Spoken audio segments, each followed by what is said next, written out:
Bueno, seguimos con el metabolismo, que es uno de los siguientes temas, suele ser el tema más complicado en biología. Llamamos metabolismo, o sea, metabolismo es cualquier transformación que realicen las células de nuestro cuerpo, las que ya hablamos, y aclarar que todo el tiempo nuestras células están haciendo transformaciones, están armando y desarmando moléculas para realizar todas las funciones celulares y después, al fin y al cabo, las corporales. O sea, el metabolismo es cualquier transformación celular, ¿sí? Ya sea de destrucción de moléculas como de generación de nuevas moléculas. Ahora, ¿por qué hablamos de nivel, o sea, de nivel moléculas? Porque las células nuestras lo que producen son compuestos a nivel molecular. Las células nuestras, además de nuevas células, por supuesto, pueden construir o destruir moléculas.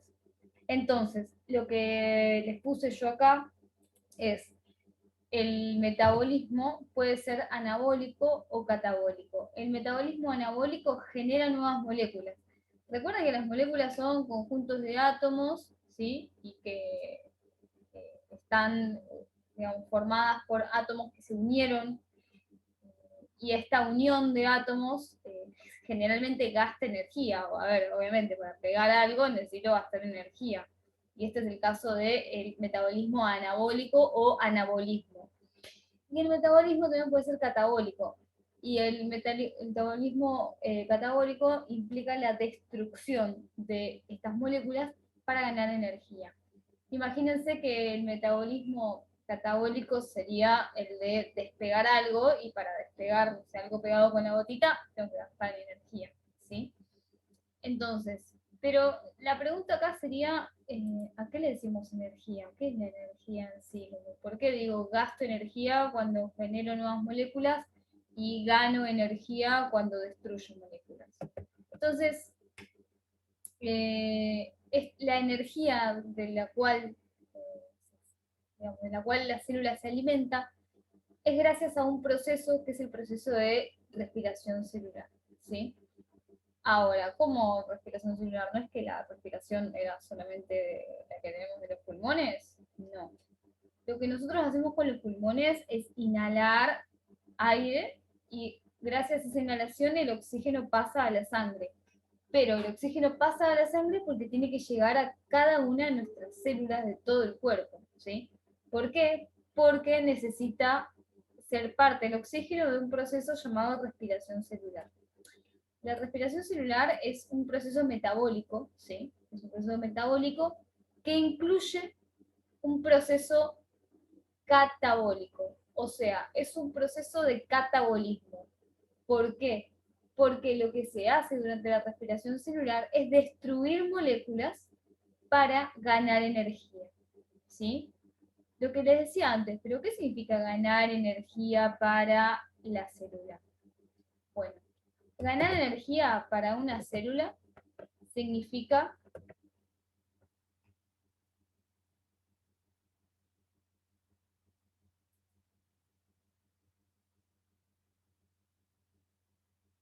disculpen,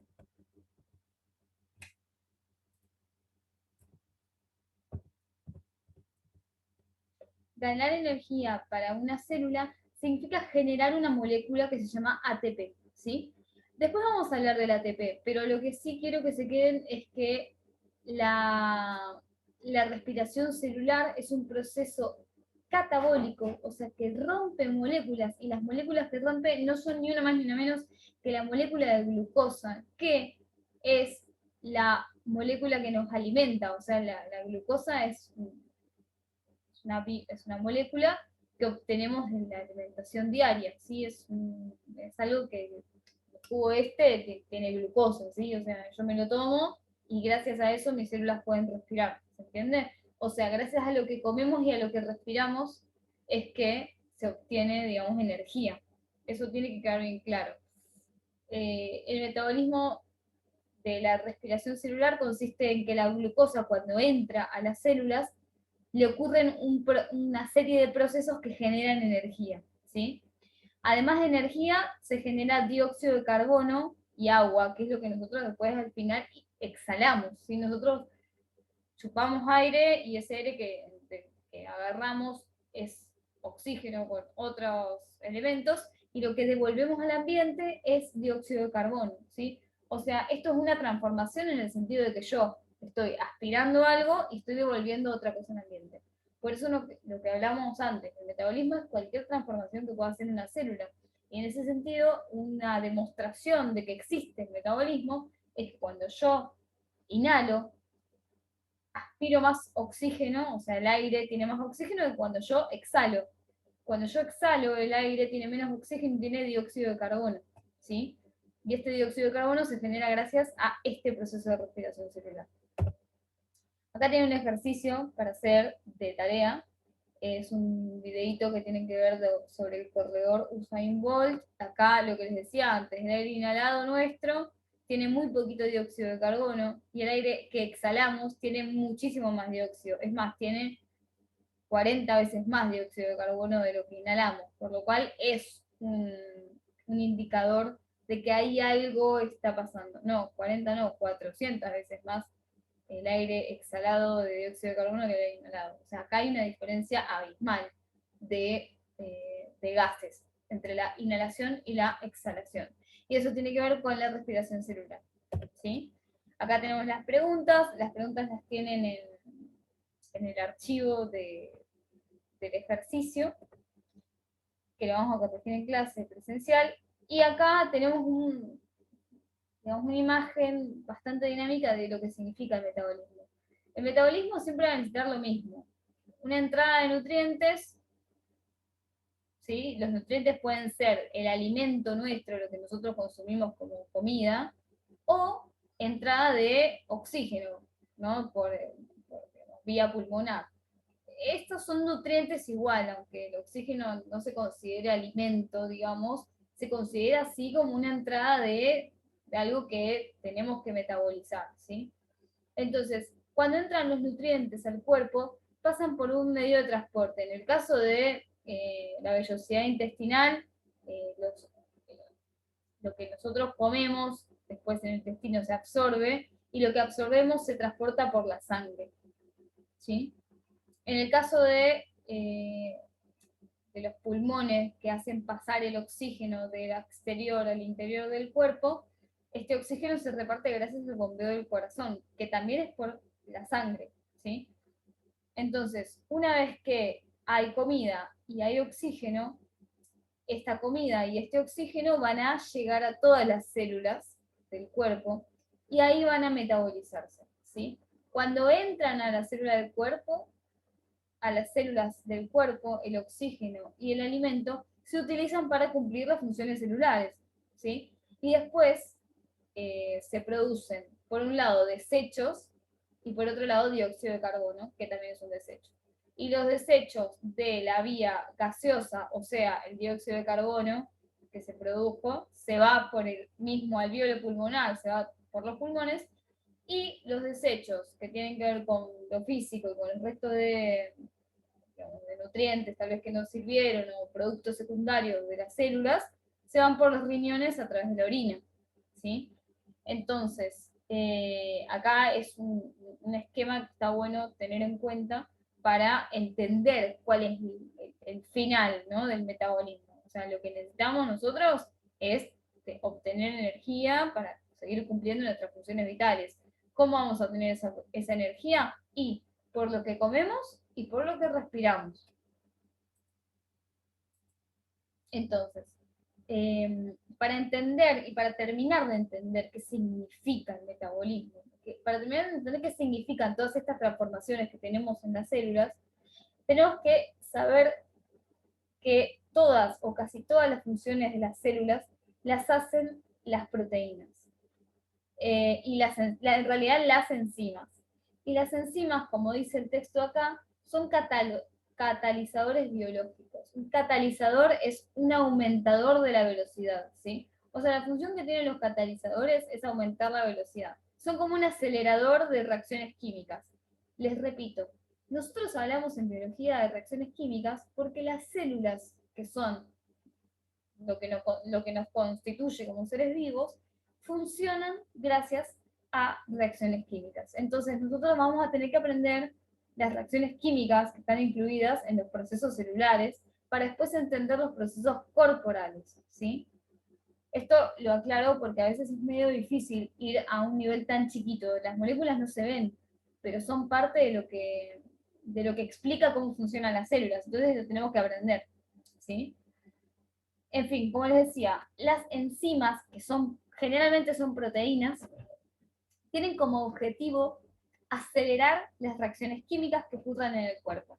¿Qué pasa? Las reacciones químicas del cuerpo pueden pasar eventualmente, naturalmente, pero tardaría muchísimo tiempo en suceder si es que no existieran las enzimas, ¿sí? Por lo cual son fundamentales para la vida, fundamentales para que la vida funcione, digamos. Entonces, hay un montón de tipos de enzimas y las enzimas, como cualquier proteína, están en el ADN. O sea, la información para hacer estas moléculas está en el ADN, ¿sí?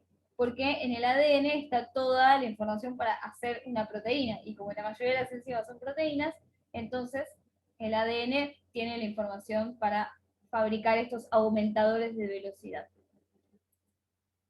Bien, un poquito de lógica acá.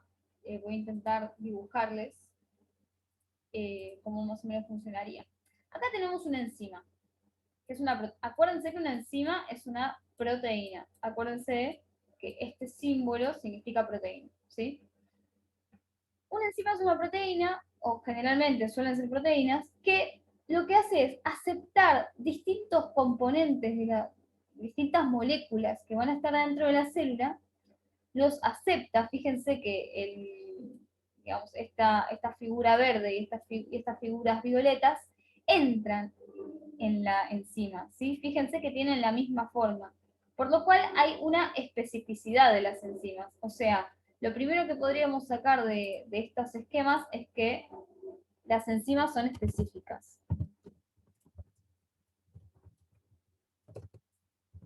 O sea, dependen de lo que van a recibir, es lo que van a terminar generando, ¿sí? Fíjense, acá lo que tenemos es la enzima y los sustratos. Sustrato significa los reactivos, ¿no? Lo que está al principio. Esta enzima, cuando está con los sustratos, forma un complejo que se llama complejo enzima-sustrato. Y después, una vez que la enzima gasta un poco de energía, acá falta algo que es esta unión de acá. Esto va a ser una unión. Esta unión de acá necesita que le metamos como energía, ¿sí? Necesita energía. Este símbolo de acá significa energía. Una vez que la enzima hizo esta unión de acá, con gasto de energía, va a dejar de tener tanta afinidad por el complejo anterior, o sea, por esto tiene más afinidad que por esto, ¿sí? Por lo cual va a soltarse el producto nuevo, ¿sí? O sea, nosotros teníamos acá dos moléculas, y estas dos moléculas son diferentes a estas dos moléculas, ¿no? Se ve que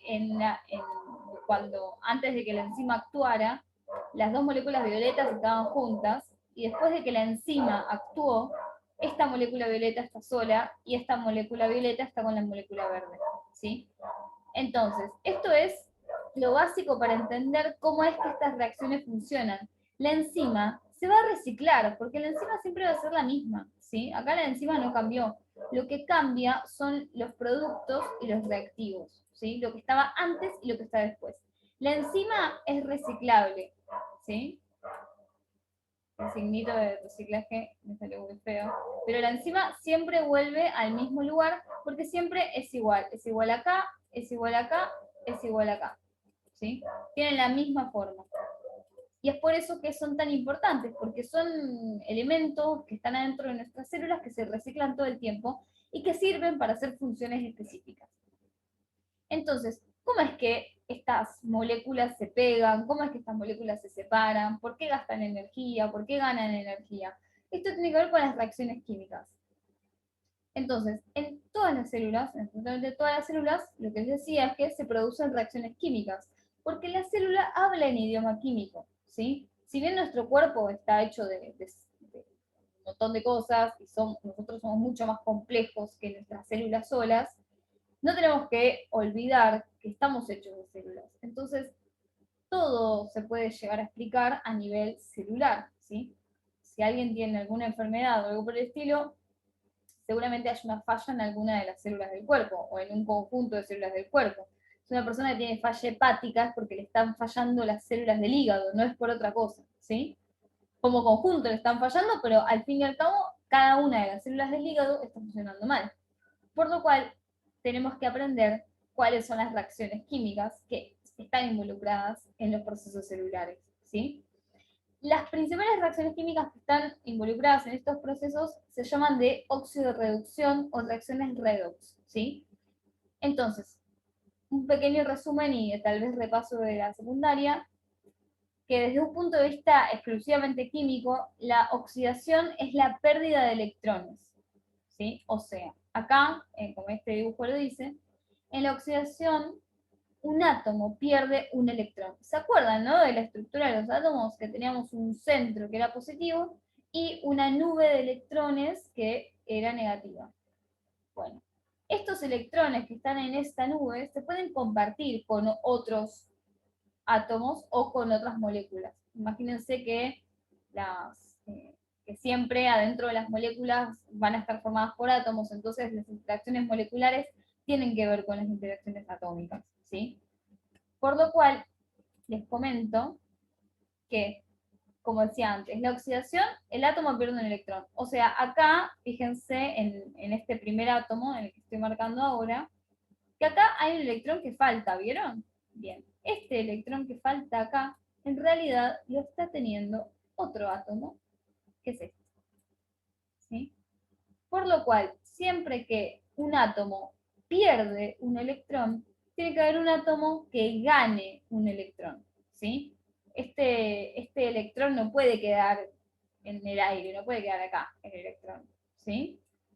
Porque cuando hay una unión entre dos elementos, cuando hay una unión entre átomos, siempre se van a compartir electrones. ¿Qué pasa? A veces algunos átomos chupan muchísimo de los electrones, por lo cual siempre hay una tendencia a que haya un átomo que se quede el electrón al final, ¿sí?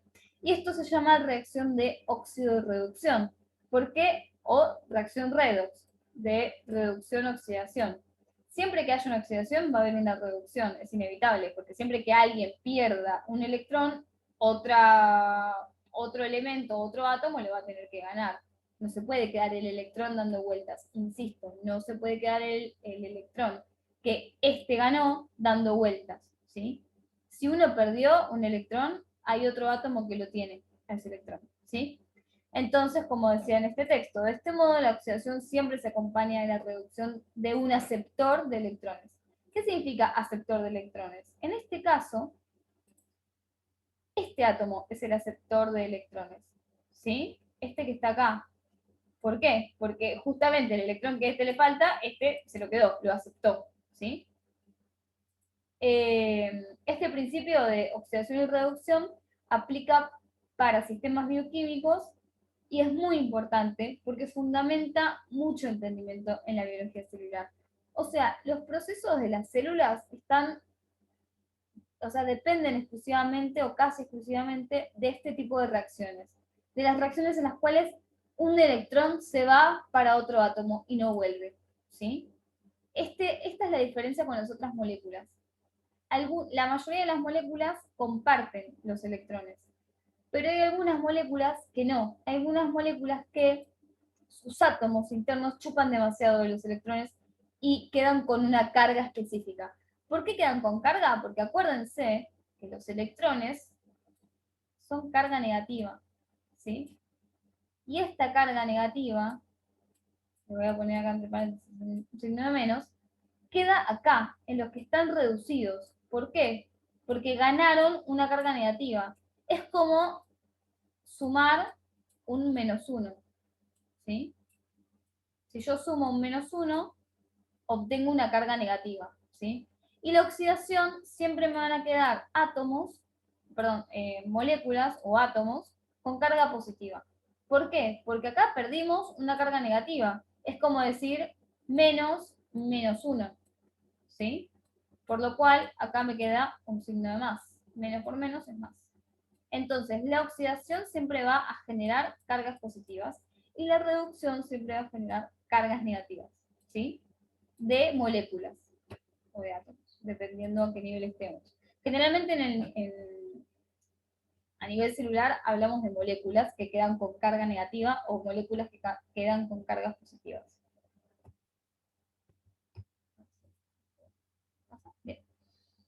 ¿Se acuerdan que yo les había dicho que las células o la respiración celular tenía como utilidad única generar unas moléculas de alta energía o generar energía en general? Entonces, les cuento y les había dicho que había un proceso que se llamaba respiración celular y que ese proceso tenía que ver con la generación de una molécula que se llama ATP, adenosín trifosfato, es el nombre. Esta molécula es muy especial en el sentido de que es una molécula de alta energía, ¿sí? A ver, lo voy a intentar anotar en algún lado.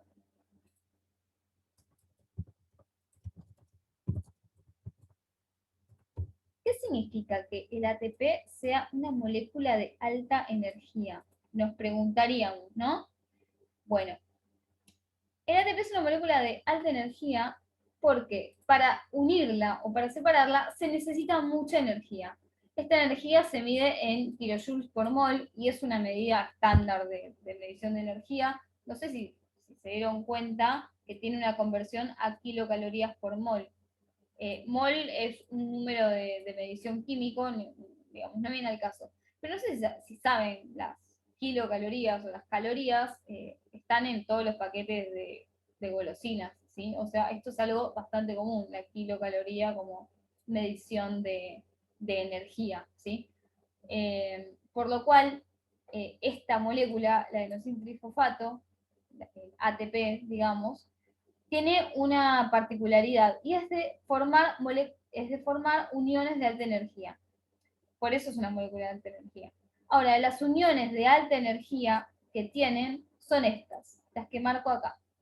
Estas se llaman uniones fosfodiéster y estas uniones, cuando se rompen, o sea, si yo rompo esta unión, libero muchísima energía, ¿sí? Acuérdense que energía se se simboliza de esta manera, ¿sí?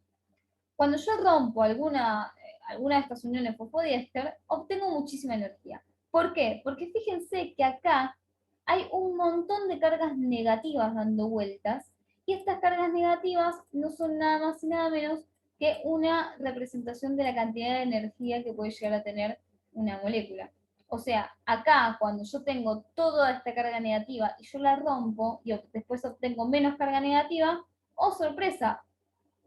¿Sí? Hemos perdido dos cargas negativas, que eso es un montón, ¿sí?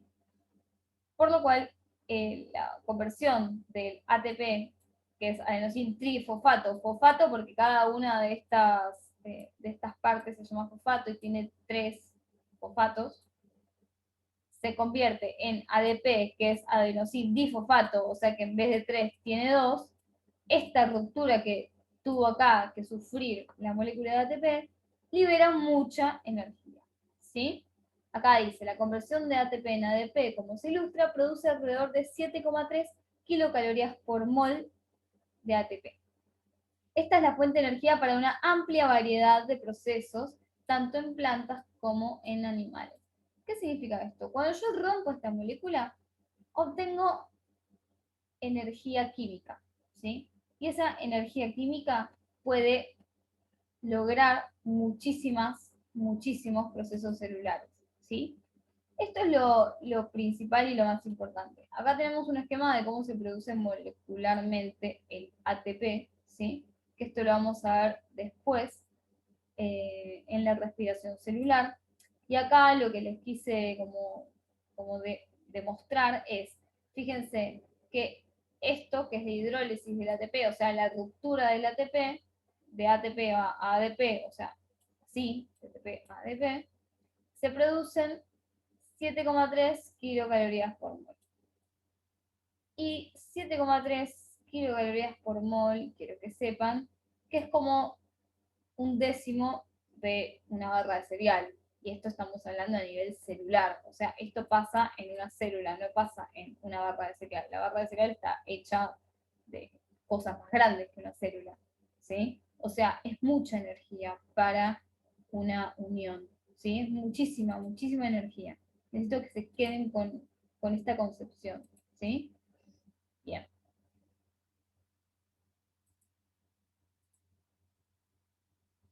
Entonces, volvemos a este tema, a la respiración celular, que es, como yo les decía antes, ¿cuál es la función de la respiración celular? Producir energía. Energía en forma de ATP, que es la molécula que acabamos de ver, y al mismo tiempo esta energía sale de dos lugares. Un lugar de la cual sale esta energía es de la glucosa que ingerimos en la comida, en la alimentación nuestra, nosotros incorporamos glucosa. Este jugo de naranja tiene un alto contenido en glucosa, ¿sí? La glucosa está, digamos, como ingresa por vía digestiva, está en el torrente sanguíneo, como les mostré antes, no sé si se acuerdan esa imagen que siempre, que eran unos nutrientes que iban a las células y después se iban por los riñones, o sea, la glucosa está afuera de la célula, ¿sí? Acá donde está la glucosa es el exterior celular. La glucosa va a entrar en la célula y va a sufrir un proceso de división, ¿sí? Y ese proceso de división se llama glucólisis. Lisis significa ruptura. Entonces, lo primero que pasa para producir energía en nuestras células, o sea, esto es objetivo, esperen que lo voy a anotar para que lo tengan bien claro, el objetivo de la respiración celular, obtener energía, gente. Nada más que eso, ¿sí? Lo único que se quiere acá es obtener energía y algo que se llama poder reductor, ¿sí? Bien. Entonces, como les decía antes, la glucosa que está en el torrente sanguíneo en todos lados entra a cada una de nuestras células. En nuestras células, lo que sucede es que la glucosa en sí no es tan útil, sino que es útil cuando está rota, cuando está dividida. Por lo cual, adentro del citoplasma celular, esto es el citoplasma, ¿sí? La molécula de glucosa se rompe en dos moléculas de piruvato. La glucosa, no sé si sabían, pero la glucosa tiene tiene 6 moléculas de carbono, y de 6 moléculas de carbono pasa a tener solamente 3. Por lo cual acá hay un proceso de ruptura, o sea que es un proceso anabólico, ¿sí? Se está rompiendo una estructura. Perdón, es un proceso catabólico, se está rompiendo una estructura, ¿sí? Entonces, el fin de la glucólisis es producir una molécula más que se llama piruvato. El piruvato, que es una molécula de 3 carbonos, acuérdense que las moléculas están hechas de átomos, y que si yo digo que es una molécula de 3 carbonos, significa que tiene 3 átomos de carbono, uno al lado del otro. Así sería. Carbono, carbono, carbono, y tiene otros elementos como el oxígeno y el hidrógeno, ¿sí? Pero básicamente es una molécula de 3 carbonos, una cadenita chiquitita de 3 carbonos. La glucosa tiene 3 más, tiene 6 carbonos, por eso tiene que pasar esto para que se produzca esta nueva molécula, que es como la moneda de cambio, ¿sí?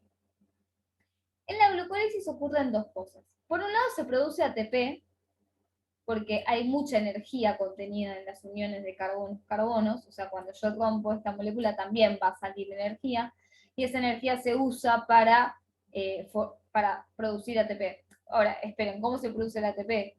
Sería una buena pregunta. El ATP se produce cuando uno ADP, el que tenía 2 fosfatos, con un fosfato más, y así se forma el adenosin trifosfato. Antes tenía 2 fosfatos y ahora tiene 3. Así se forma el ATP, ¿sí?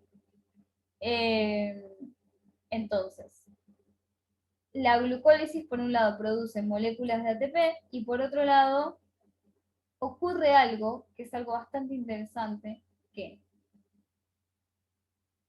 cuando la glucosa se empieza a dividir, o sea, cuando la glucosa se empieza a separar en moléculas más chiquitas, pasa que algunos electrones empiezan a dar vueltas, o sea, algunos electrones se liberan, ¿sí? Como que se liberan electrones. Porque acuérdense que estos son procesos de óxido-reducción. Todos los procesos que estamos hablando acá tienen que ver con el flujo de electrones de un lado a otro. Entonces, en la glucólisis, que es una ruptura, se genera un flujo de electrones y estos electrones los recibe una molécula que se llama NAD, ¿sí? Esta molécula NAD con carga positiva significa que le faltan electrones, por lo cual recibe los electrones que la glucólisis le suelta. Y así se forma el NADH. ¿Por qué NADH? Porque esta H indica el electrón que le faltaba al NAD más, ¿sí?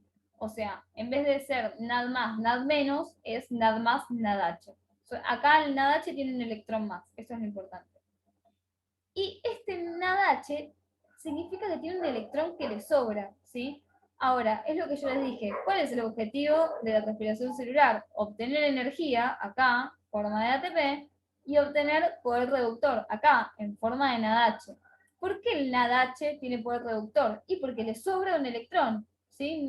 Tiene un electrón extra, lo puede usar cuando quiera. Y es importante ese electrón que le sobra a esta molécula, ¿sí? ¿Por qué? Porque el poder reductor es el que le da el empujoncito inicial a los otros procesos celulares. Bien. Entonces, lo que les dejé hasta ahora fue que la glucosa entra a la célula, sufre un proceso de división que genera ATP y que genera un flujo de electrones que termina dando una molécula con poder reductor llamada NADH, y que esta división de la glucosa, llamada glucólisis, produce una molécula llamada piruvato que tiene 3 carbonos, o sea que es más chiquita. El piruvato entra a las mitocondrias son organelas, perdón, y en las mitocondrias el piruvato entra en un ciclo llamado, o sea, el piruvato se convierte en acetil-CoA, que es otro intermediario, y entra en un ciclo llamado ciclo del ácido cítrico. Este ciclo lo que produce es una cadena de transporte de electrones, o sea, está generando que haya una sácate, digamos, de electrones, todo el tiempo un bombeo de electrones hacia digamos, el interior de la mitocondria, y por otro lado, produce dióxido de carbono, ¿sí? Opa, dióxido de carbono, es el mismo dióxido de carbono que nosotros eliminamos después de inhalar, es el dióxido de carbono de la exhalación, ¿sí? Y al mismo tiempo, este proceso produce NADH también, ¿sí?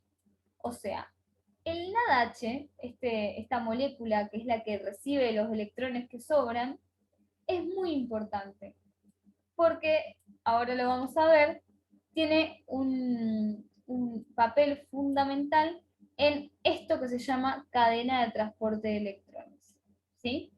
Ahora, esto por un lado, todo esto que les acabo de explicar, esta parte de la respiración celular, sucede si hay oxígeno.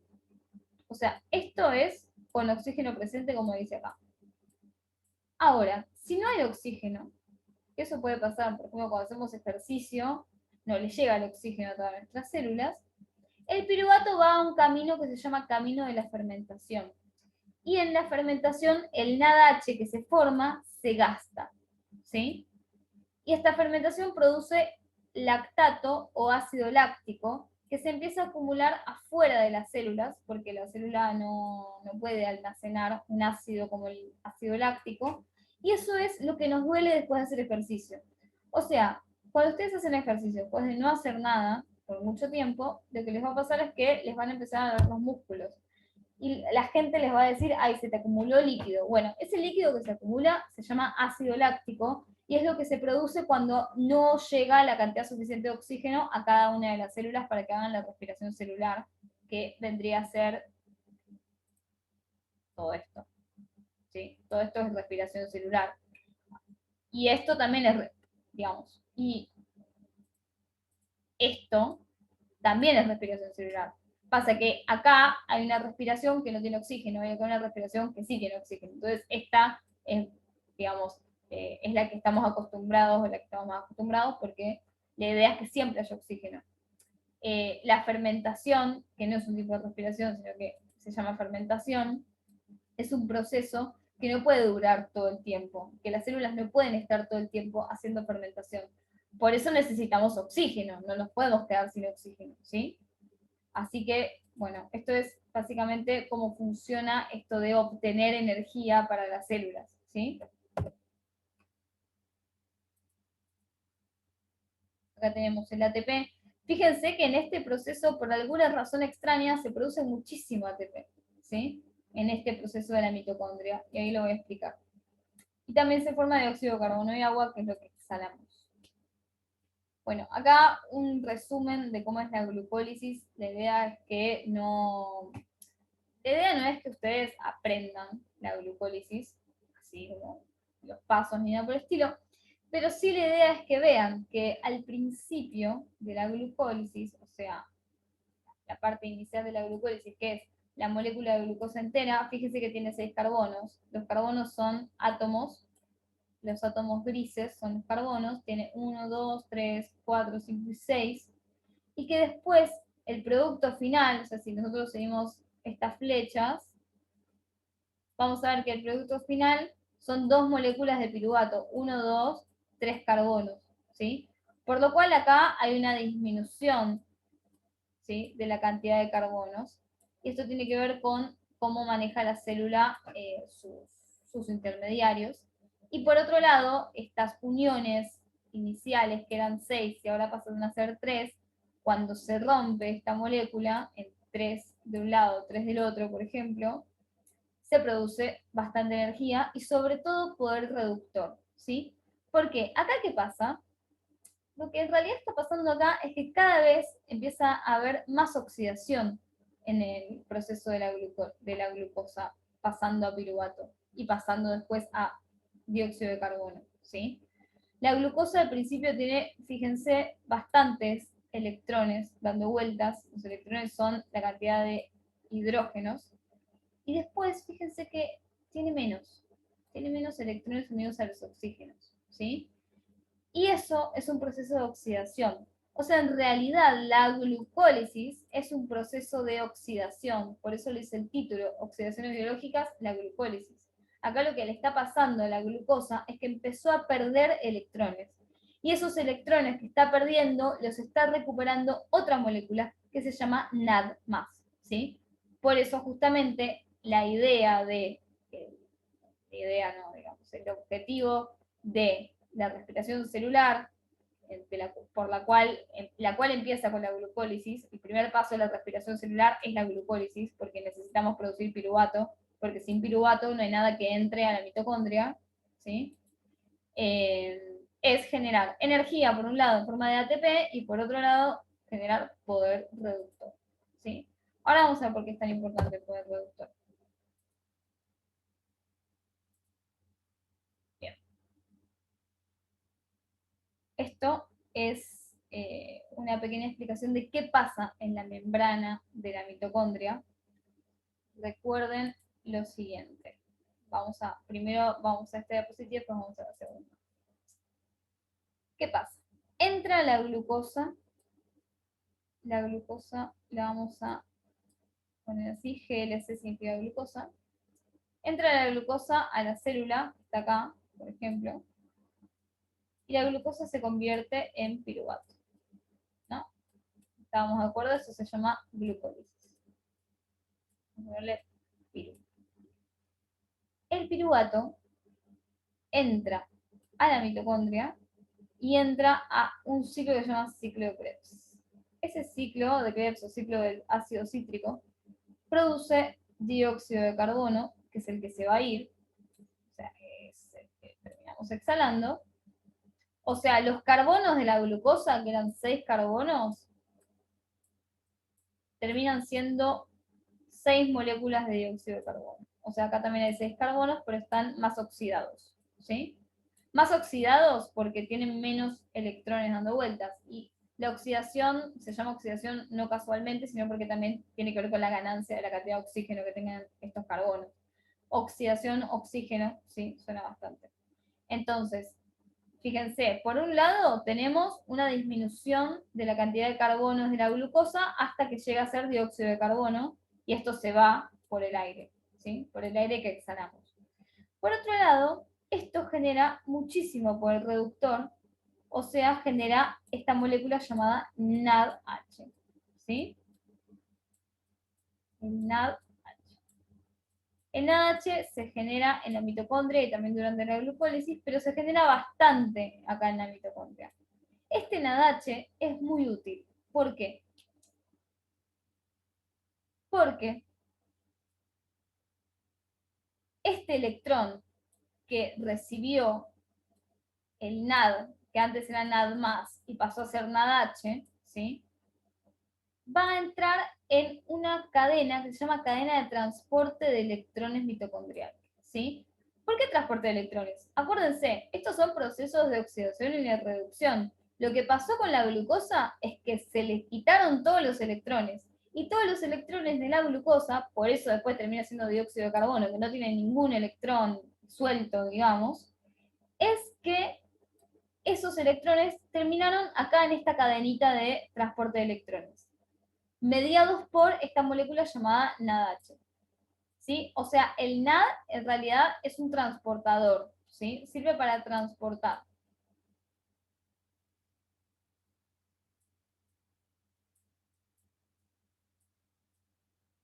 Tengo que dejar de escribir con esto porque es horrible.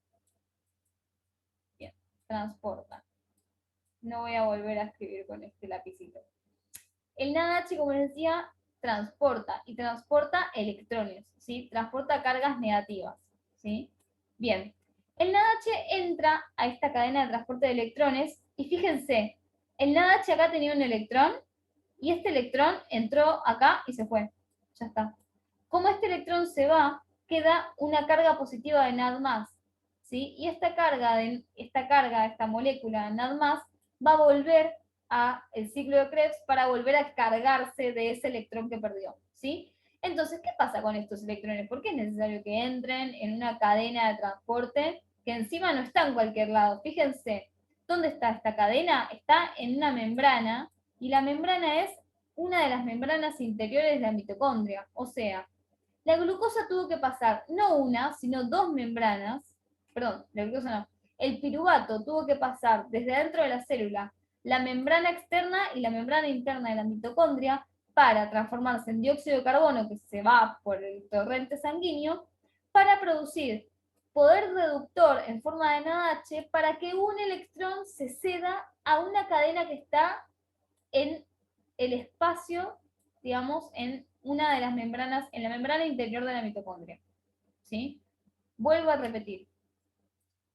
La glucosa que entra a la célula y después se convierte en piruvato gracias a la glucólisis, el piruvato, entra a la mitocondria, no solamente por la primer membrana que tiene la mitocondria, las mitocondrias, quiero que lo sepan, tienen dos membranas, no solamente por la primer protección o barrera de la mitocondria, sino que entra por la segunda, solamente para entrar al ciclo de Krebs y que se genere, por un lado, dióxido de carbono, o sea, que todos los carbonos que había en la glucosa se pierden en el dióxido de carbono, y el ciclo de Krebs lo único que hace es generar poder reductor, o sea, genera unas moléculas que se cargan de electrones. Es como que se cargan con algo, después lo tienen que soltar en otro lado, como que se cargan de bolitas negativas, ¿sí? Entonces, estas moléculas que se cargan con estos electrones, los llevan a la membrana interna de la mitocondria, ¿sí? Entonces, una vez que los electrones llegan a la membrana interna de la mitocondria, entran en una cadena que se llama cadena de transporte de electrones. ¿Saben por qué es todo esto? Para que se bombeen unas cargas que se llaman protones. Para que la carga negativa lo que va a hacer es bombear carga positiva, ¿sí? Bombear carga positiva ¿a dónde? Al espacio entre las membranas de la mitocondria. O sea, voy a aclarar una cosita. Esto es la célula, ¿sí? Por afuera. Esto es el espacio intermembrana de la mitocondria. Este es el espacio intermembrana de la mitocondria. Todo esto que está acá es el espacio intermembrana de la mitocondria, ¿sí?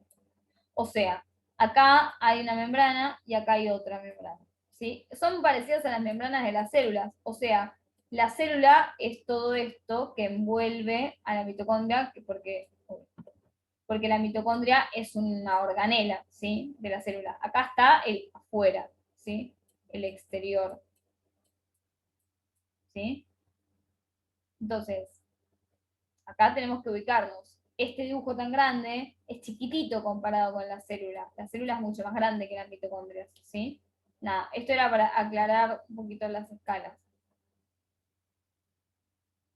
Entonces, lo que les decía es que el piruvato cuando entra a la mitocondria, entra al ciclo de Krebs, se produce la molécula NADH, el NADH suelta los electrones para que los electrones, cuando pasan de un lado a otro en esta membrana, transporten moléculas de carga positiva, perdón, átomos de carga positiva al exterior eh, al exterior de la matriz mitocondrial, que es el interior, digamos, el centro de la mitocondria se llama matriz mitocondrial. Entonces, ¿por qué necesitamos cargar positivamente el espacio entre las membranas de las mitocondrias? Porque empieza a pasar lo siguiente. Este movimiento de electrones produce que haya mucha carga positiva de este lado, ¿sí? ¿Qué pasa cuando hay mucho de un lado y poco del otro lado en medio de una membrana? Bueno, lo que pasa es que empieza a haber una fuerza de gradiente que hace que la carga positiva quiera volver de donde vino. O sea, esta carga positiva fue obligada a pasar de lado, no es que pasó naturalmente. Esta carga positiva pasó de la matriz hacia el espacio intermembrana porque se movieron electrones, o sea, porque hubo gasto de energía acá, ¿sí? Por lo cual, cuando empieza a haber demasiada carga positiva, demasiados protones, demasiada carga positiva, es natural que quieran volver. Y cuando quieren volver, hay una proteína llamada ATP sintasa que usa esta fuerza electromotriz, esta fuerza de que las cargas positivas quieren volver a donde vinieron, usa esa fuerza para producir una molécula de ATP. ¿Sí? Bien. Acá termina la cadena de transporte electrónico mitocondrial. Este ATP que se forma es el que le da energía a todos los procesos celulares. ¿Sí? ¿Por qué es importante saber esto? Porque esta cadena de electrones parece que sigue dando vueltas y sigue paveando. En realidad no. Cuando estos electrones se gastan y pasaron todos los protones suficientes, este último electrón que quedó acá, que fue el que le cedió el NADH, que fue el que sacó del piruvato, este electrón se va a sumar a una molécula de oxígeno y dos moléculas de hidrógeno positivo y van a formar agua, ¿sí? O sea, ¿para qué miércoles respiramos oxígeno? Respiramos oxígeno solamente y solamente para que sea el aceptor final de electrones, ¿sí? De esta sucesión y este transporte de electrones. Solamente para eso consumimos oxígeno, para que acepte un electrón y se convierta en agua. Bien, vamos a poner un poquito. Bueno, empezamos con el tema 4, es el último tema de la materia, de la unidad. El tema 4 tiene que ver con las células y con la división celular. La primera pregunta que les hago es, ¿qué ven en la imagen? Seguramente pensarán que son firuletes o que son fideos de color violeta, pero lo que hay en la imagen son diferentes células, ¿sí? Cada una de estas separaciones así son células y adentro tienen el material genético. Pero para hablar de células, de material genético y de división celular, lo primero que tenemos que saber es que nosotros y nosotras, los humanos, almacenamos la información genética en los núcleos de las células. O sea, nosotros y nosotras, dentro de nuestras células, tenemos un núcleo, como ya sabemos, célula eucariota, y adentro de ese núcleo tenemos ADN. Y el ADN es el que da la información genética, ¿sí? Ahora, ¿a qué me refiero yo con información genética? Cuando yo hablo de información genética es toda la información que está en mis células para que yo exprese mis características. O sea, yo tengo 2 ojos porque eso está en mi ADN, porque si no podría tener una cantidad exuberante de ojos, ¿sí? Tengo el pelo marrón porque está en mi ADN. Quienes tienen los ojos celestes, tienen los ojos celestes porque está codificado en su ADN, ¿sí? Entonces, para terminar de cerrar la idea, las moléculas que almacenan información de cómo es un ser vivo se llaman ácidos nucleicos. Y hay 2 tipos de ácidos nucleicos que son el ADN y el ARN. El ADN es este, que es el que seguramente estén más acostumbrados a escuchar, que es una hélice, una doble hélice que tiene 2 cadenas, y que estas 2 cadenas forman digamos, el código del cual dice tengo ojos marrones, por ejemplo. ¿Sí? Y el ARN es parecido al ADN, pero tiene una sola hebra. Fíjense que este es un solo tirabuzón. ¿Sí? Bien. Entonces, acá lo que les puse es que tanto el ADN como el ARN está formado por moléculas más pequeñas. O sea, este es otro de los casos de moléculas formadas por otras moléculas. Y estas moléculas más chiquitas se llaman bases nitrogenadas, que son estas que están acá. ¿Sí? Fíjense, acá estamos viendo que cada una de estas bases nitrogenadas está hecha de átomos de nitrógeno, por eso se llaman bases nitrogenadas. ¿Sí? Bien.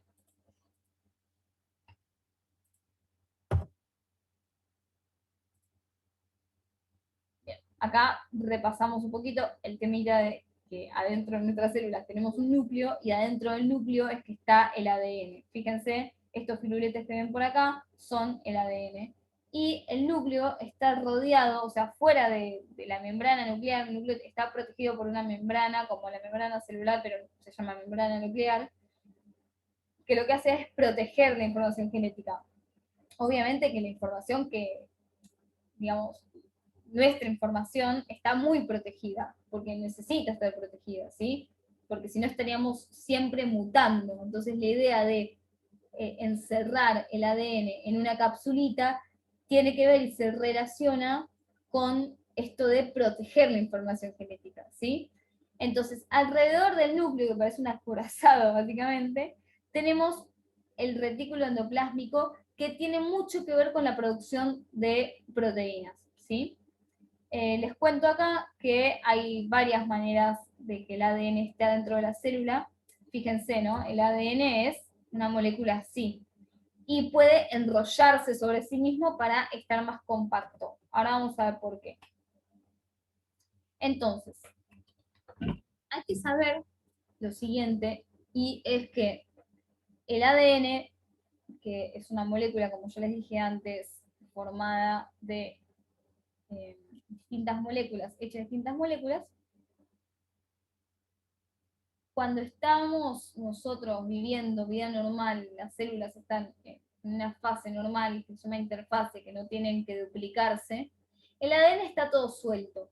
O sea, suelto en el sentido de está así como lo ven acá. A ver si lo puedo marcar.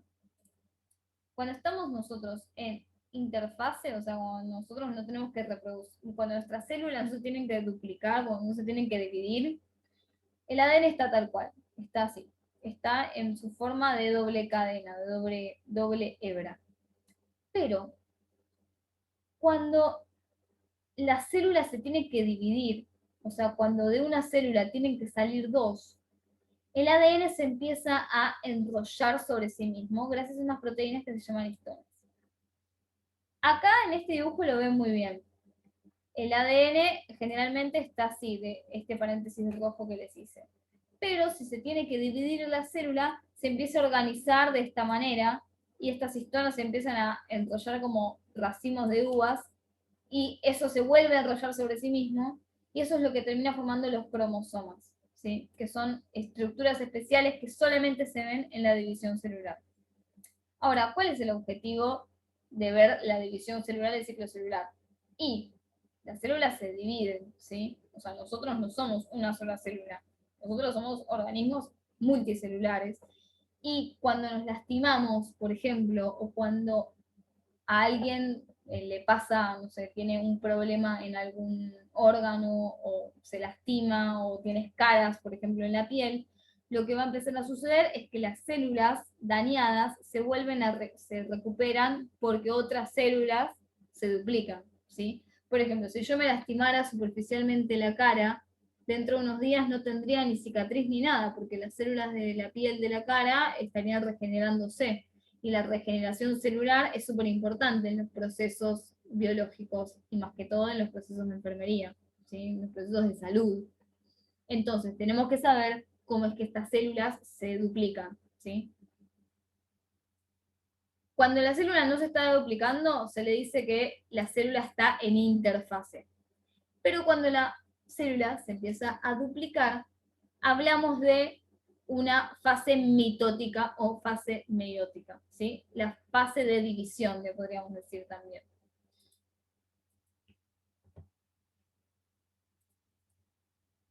Bien, estas divisiones tienen un objetivo y por un lado, y pueden tener dos objetivos en realidad.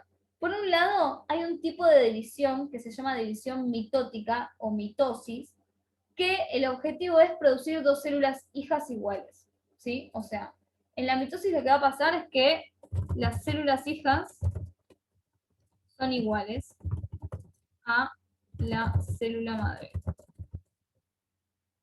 ¿sí? Esto es lo que pasa en la mitosis. Y en la meiosis, que es otro proceso de división celular, las células hijas son diferentes a la célula madre.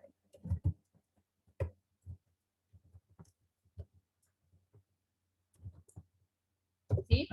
Y acá lo vemos bien en este esquema. Si se fijan, acá donde dice mitosis, tenemos una célula sola que después va a empezar a duplicarse y a separarse la información genética, y después se van a obtener dos células hijas. Y estas células hijas son iguales a la célula progenitora, ¿sí? Después tenemos la meiosis, que también es un proceso de división celular, que lo que tenemos al principio es una célula con, con cuatro tipos de cromosomas diferentes, o sea, con cuatro unidades de información genética diferentes, que terminan dando cuatro células, pero de dos cromosomas cada una, ¿sí? Fíjense, acá la cantidad de ADN que hay es igual que acá. El tema es que acá el ADN está duplicado, o sea, lo primero que pasa antes de la mitosis y antes de la meiosis es que el ADN se duplica, porque si no, la célula hija no va a tener información genética, ¿sí? Espero que esto se entienda y si no, también siempre me pueden preguntar por el grupo de WhatsApp. Fíjense acá, en la interfase que yo les dije que no hay división celular, al final de la interfase el ADN se duplica. Esto es importante, la duplicación del ADN, porque si no la célula hija no va a tener ADN de recibir, ¿sí? Esto sí es importante.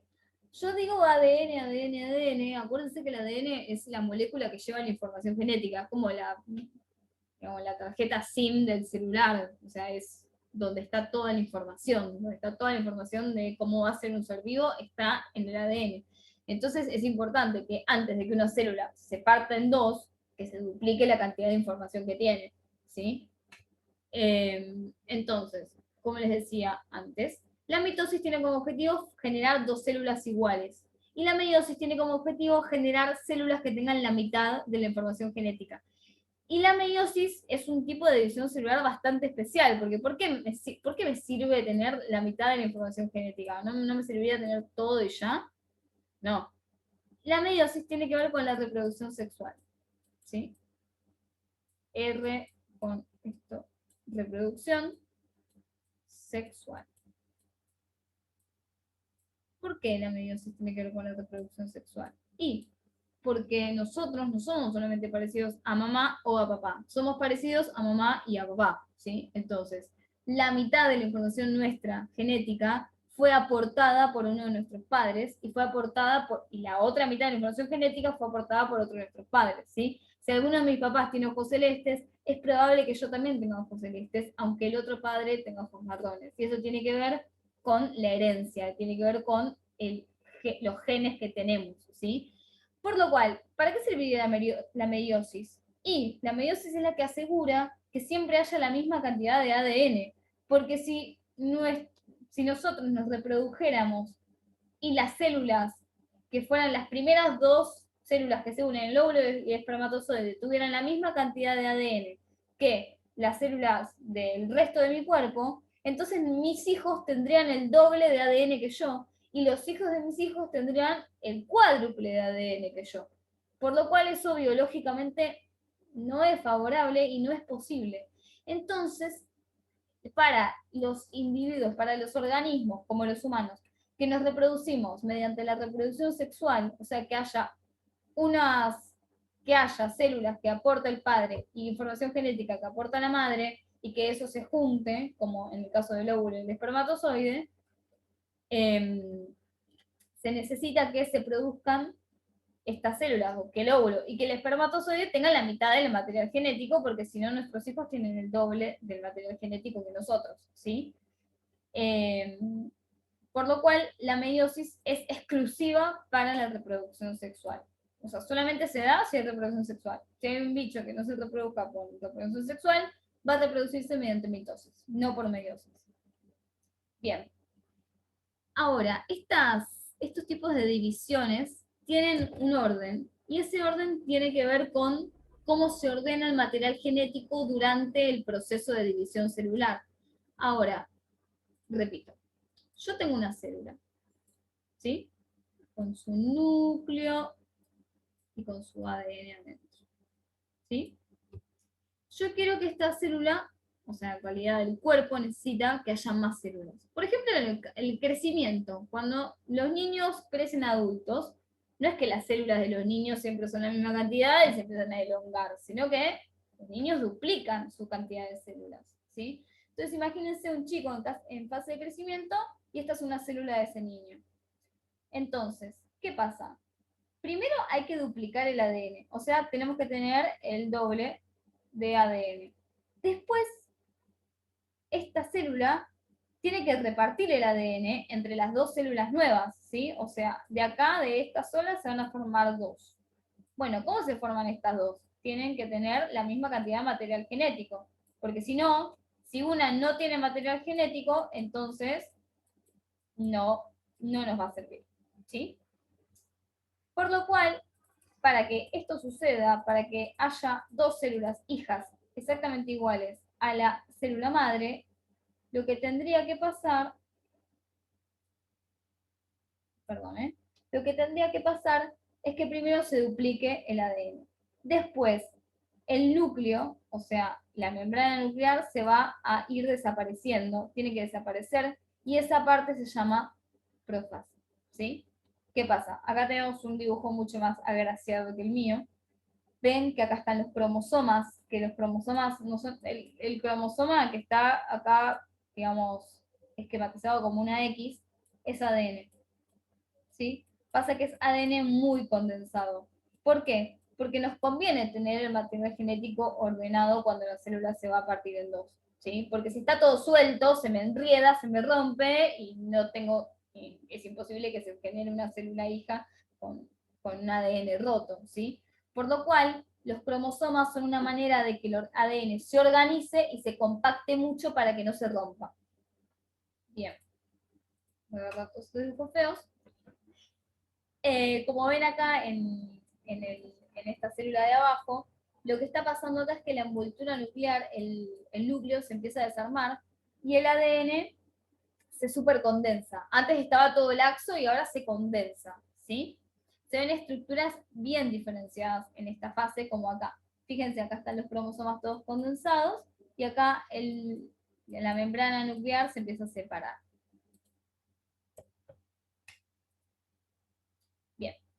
Durante la metafase, que es la siguiente fase, o sea, acá hay varias fases. Durante la metafase, los cromosomas se pasan al centro de la célula, que ya no tienen, fíjense que ya la envoltura nuclear desapareció por completo. Lo que pasa acá es que los cromosomas se ordenan en el medio de la célula para después separarse, ¿sí? Esto es importante porque esto asegura que se vaya la misma cantidad de cromosomas para un lado y para otro, y que no haya una célula hija que tenga más cromosomas que la otra. Bien. Entonces, lo siguiente que sucede es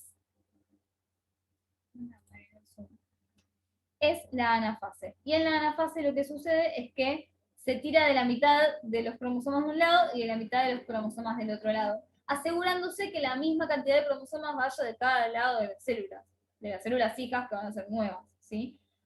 Porque si hay una célula que tiene más información genética que la otra, esa célula no sirve.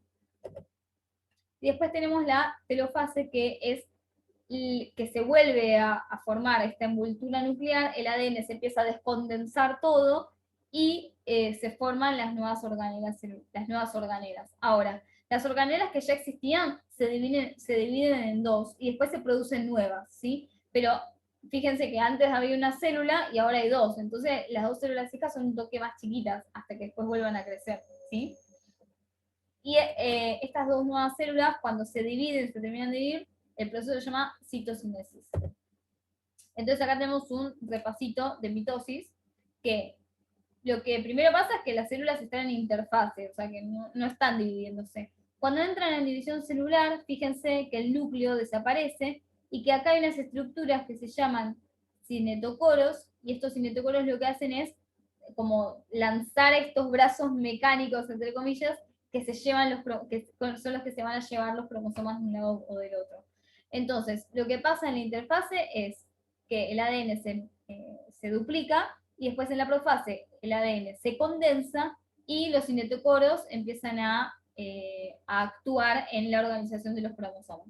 En la metafase los cinetocoros terminan de organizar los cromosomas, cinetocoros son estas dos puntas de acá, y los cromosomas se organizan en el plano ecuatorial de la célula. Plano ecuatorial porque es como el ecuador de la célula. ¿Vieron que el ecuador está en el medio? Bueno, la célula, si es así redonda, tiene un medio y ese medio se llama ecuador, ¿sí? Entonces, los cromosomas en la metafase se empiezan a organizar en el medio de la célula, y en la anafase los cinetocoros tiran de estos cromosomas, asegurando que se vaya la mitad de un lado y la mitad del otro, para que después en la telofase se vuelva a formar la envoltura nuclear y las organelas se repartan de un lado a otro, donde finalmente la citocinesis separará el citoplasma de la célula original y se formarán dos células hijas. La meiosis es igual, lo único que tiene diferente es que tiene dos profases, tiene dos profases, dos metafases, dos anafases y dos telofases. O sea, primero se duplica el material genético, pero después no se vuelve a duplicar, por lo cual terminamos teniendo la mitad de información genética en las células hijas. Ay, se me está chipoteando. Acá. Y a modo de repaso, es una regla memotécnica súper vieja, que es profase, metafase, anafase y telofase son las fases de la división celular. Ahora, ¿cómo miércoles me acuerdo el orden de esto? Bueno, procuro meter a Ana en el telo. Profase, metafase, a Ana, anafase, en el telofase, ¿sí? Obviamente si Ana quiere, porque pobre Ana se me va a estar dando vueltas en la vida que la quieren meter ahí, y hay una palabra llamada consentimiento que es importante, pero esta regla es muy útil porque te ayuda a organizarte. Primero va la profase, después la metafase, después la anafase, después la telofase. Y ahora de nuevo, ¿qué vemos en esta imagen? Bueno, lo que vemos acá es una anafase tardía, o sea, ahí se está tironeando los cromosomas de un lado para otro. Una metafase tardía, fíjense que están todos los cromosomas en el medio y se están empezando a separar, pero están ahí en el medio. Una profase, o sea, que los cromosomas están todos condensados, pero todavía no se terminó de destruir o de desarmar la envoltura nuclear. Y una célula en proceso de telofase porque está dividiéndose. ¿sí? Volvemos al tema genética. Acuérdense que todo esto que acabamos de ver, todos estos piruletes violetas, eran ADN, y eran ADN muy condensado, ¿sí? Acuérdense de eso.